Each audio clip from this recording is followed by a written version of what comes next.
Now we need someone to carry on the waves of reverberations. Who's that? He is the voice and noise of Chennai.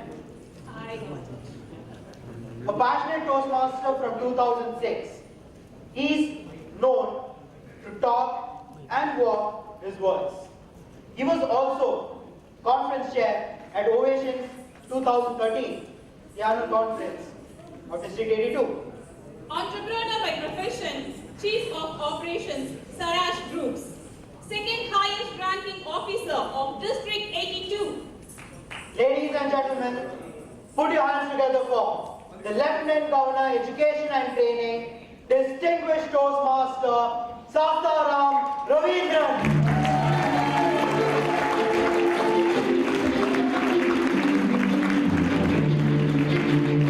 Good afternoon, Mr. 82! Oh my God, I can't just believe that I'm on this stage again in Chennai in a similar conference like that happened in Ovation 2013. But nothing has changed. Even then I was standing there making arrangements, and even today the team makes me do the same thing. But I'm very happy that I decided not to tell one thing when the MCs emailed me and asked me. They asked me what business I was in, and I'm so glad I didn't tell them. Ask me why. Because then my introduction would have been, ladies and gentlemen, next we have someone on stage who's found to hang out with the dead. Me and my dad are in the business of making granite monuments for the cemetery in Japan. This is one such time I look at our beloved district governor and I'm like, thank God you're in front of me.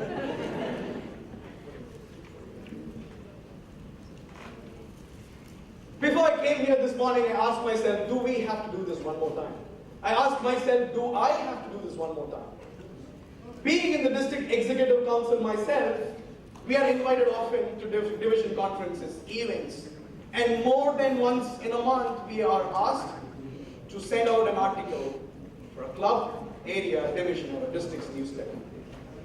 This year, when I thought all the articles were done, when I thought I could take some rest, I had one more mail from the editor-in-chief of Reverberation, Sunil Jose, with a very humble tone asking me for one more article.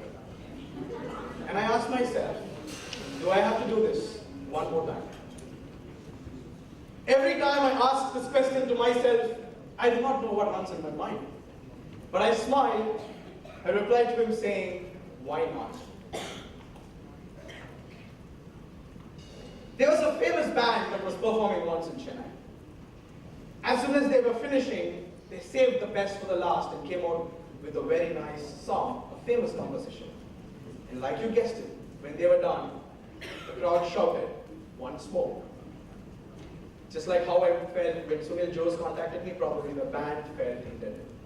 They went on to perform that magic number one more time. And every time someone asks me the same question, I ask myself, do I have to do this one more time? And the indefinite answer in my mind is yes, why not? Team Reverbs is not very different. They've had one more challenge to face in the last minute. One more delayed flight from our Lieutenant Governor to chase after in the last minute. One more step to take in the last minute, and one more conference that they can host. Think of it. It's probably they who best understand the meaning of one last dry run before they can get on the stage. Being a conference chair myself, I appreciated that one last dry run that we did before the conference. The one more compliment that a Toastmaster can come up to them and give it to them. And as we are speaking, the judges who were briefed are waiting to make one last step to announce that one last winner. But they know for sure that there's going to be one more time. And if they were asked to serve on the team, they're going to say, of course, why not? Now, does this really matter? This one more time, does it really matter? I keep asking myself this question, and I think it does. Because imagine a world where there is no second time. Absolutely none, zero. We wouldn't have had correctional facilities for prisoners. we wouldn't have had the first flight, and we wouldn't have never had that first talk Dr. Ralph C. Smedley did in 1924, and we wouldn't have had Toastmasters. And in Toastmasters, if each one of us who came to a contest, a club, thought that there was no second time, if the last time we went on stage for an international speech contest, we told ourselves, there's no one more time, and probably champions like Dhananjaya and Jim would never emerge. Ask yourself this question: does it matter to do this one more time? With the increasing pressure of having to balance your work, personal life, and your Toastmasters life, I think it is very important you ask this question. Because in the last 8 years that I've been in Toastmasters, I have absolutely zero regret that each time I had this question in my mind, I kept saying, of course, one more time. And while you're at the conference, ask yourself, can you give one more compliment to the team? Can you forgive them one more time for a little error they did? Can you make one more friend before you go back to where you came from? And can you try to make one more world champion from District 82 before we start letting the others take the challenge?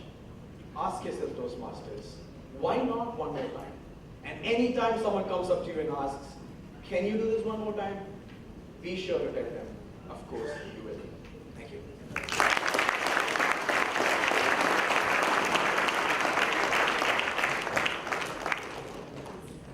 Thank you, sir. That was a sensational and stimulating speech.